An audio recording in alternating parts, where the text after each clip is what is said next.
এবার তৃণমূল সাংসদ মহুয়া মৈত্রের বিরুদ্ধে গ্রেপ্তারি পরোয়ানা জারি করা হয়েছে। তো ফ্রেন্ডস, কেন এই গ্রেপ্তারি পরোয়ানা জারি করা হলো মহুয়া মৈত্রের বিরুদ্ধে, জানতে ভিডিওটি অবশ্যই শেষ পর্যন্ত দেখবেন। তার আগে আপনাদের কাছে ছোট্ট একটি রিকোয়েস্ট করছি, আপনি যদি আমাদের এই চ্যানেলটিকে এখনও সাবস্ক্রাইব করে না থাকেন, তবে এইরকমই নতুন নতুন ভিডিও সবার আগে দেখার জন্য অবশ্যই সাবস্ক্রাইব করে নেবেন। সাংসদ মহুয়া মৈত্রের বিরুদ্ধে জারি করা হয়েছে গ্রেপ্তারি পরোয়ানা। বুধবার নদিয়ার কৃষ্ণনগরের তৃতীয় জুডিশিয়াল ম্যাজিস্ট্রেট আদালত এই পরোয়ানা জারি করেছে। ভারতীয় ন্যায় সংহিতার একাধিক ধারায় মামলা হয়েছে কৃষ্ণনগর সাংসদের বিরুদ্ধে। একাধিকবার তাকে সমন দেওয়া হলেও তিনি হাজিরা দেননি বলে অভিযোগ। কি ধারায় মামলা রয়েছে?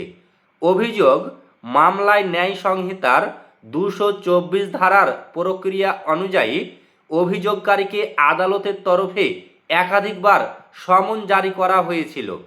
মহুয়ার বিরুদ্ধে হওয়া মামলায় মহুয়া মৈত্রের বিরুদ্ধে বিএনএস এর একাধিক ধারা উল্লেখ করা হয়েছে।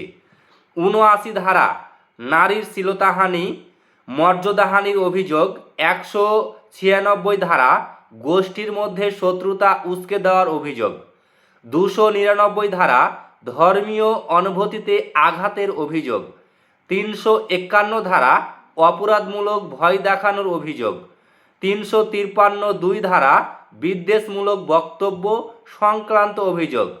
মামলার সূত্রপাত কোথায় হয়েছিল? গত 1 জুলাই নদিয়ায় বিক্ষোভের মুখে পড়েছিলেন সাংসদ মহুয়া মৈত্র।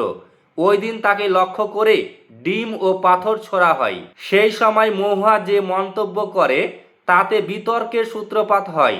সাংসদ বলেছিলেন, এভাবে ডিম ছোড়ার থেকে বরখা পরে ডিম ছুড়ুন, তাহলে আপনাকে আর কেউ দেখতে পাবে না, আপনার বিরুদ্ধে তাহলে অভিযোগ হবে না।